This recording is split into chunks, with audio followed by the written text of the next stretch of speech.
بولا واپسی کہاں جا رہی ہو سویٹ ہارٹ؟ پہلے ہماری آفر کا جواب تو دیتی جاؤ۔ شٹ اپ، میں تم جیسے لوگوں پر تھوکنا بھی پسند نہیں کرتی۔ تمہارے گھر میں ماں بہن نہیں ہے کیا؟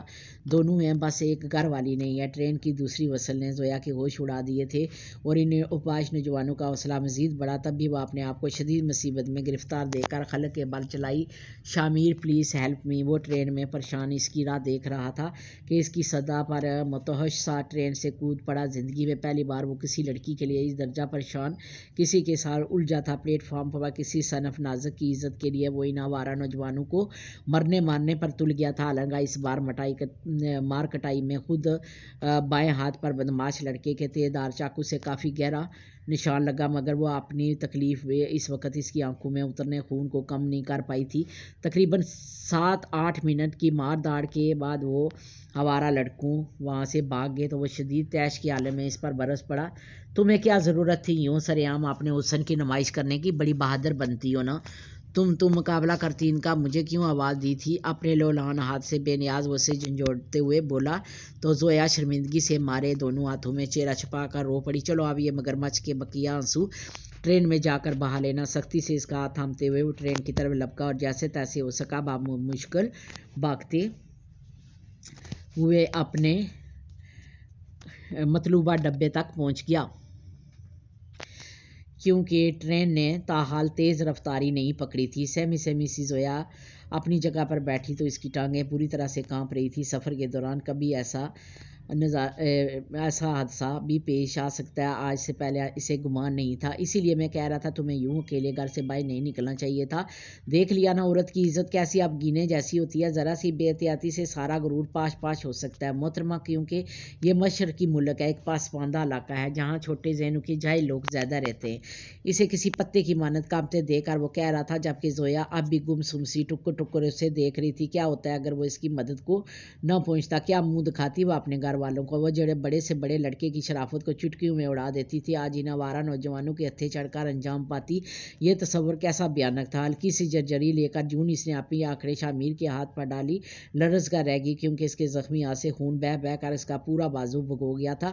تبھی اس نے جلدی سے اپنا دوپٹہ پھاڑ کر شامیر کا زخمی ہاتھ تھام لیا۔ رہنے دو زویا، یہ زخم باقی رہے گا تو اس یادگار سفر کی یاد بھی تازہ رہے گی۔ تھوڑی دیر پہلے جن آنکھوں سے خون برس رہا تھا اب وہی آنکھیں شرارت سے مسکرا رہی تھی، مگر زویا نے اس کے لفظوں پر کان نہیں دھرے اور اس کا ہاتھ اپنے دوپٹے کی پٹی سے اچھی طرح کس کر باندھ دیا۔ شکریہ۔ لرزتی پلکوں کو دلچسپی سے دیکھتے ہوئے اس نے کہا تو زویا اس پر مختصراً ایک نگاہ ڈال کر رہ گئی۔ ٹرین اب ملک وال اسٹیشن پر رکی تو دوپہر کو تیز دھوپ کے بعد سورج کی کرنیں واپسی کا سفر طے کر رہی تھی۔ ارد گرد درختوں پر دن بھر کی تھکن کے بعد اڑتے پرندے اپنے آپ ٹھکانوں کو واپس پلٹ رہے تھے۔ زویا نے کھڑکی سے دیکھا اس کا کزن شہریار گاڑی لیے اس کے انتظار کر رہا تھا۔ اسی اثنا میں شامیر اپنی سیٹ سے اٹھا تو اس نے کمال جرأت سے لپک کر اس کی کلائی تھام لی۔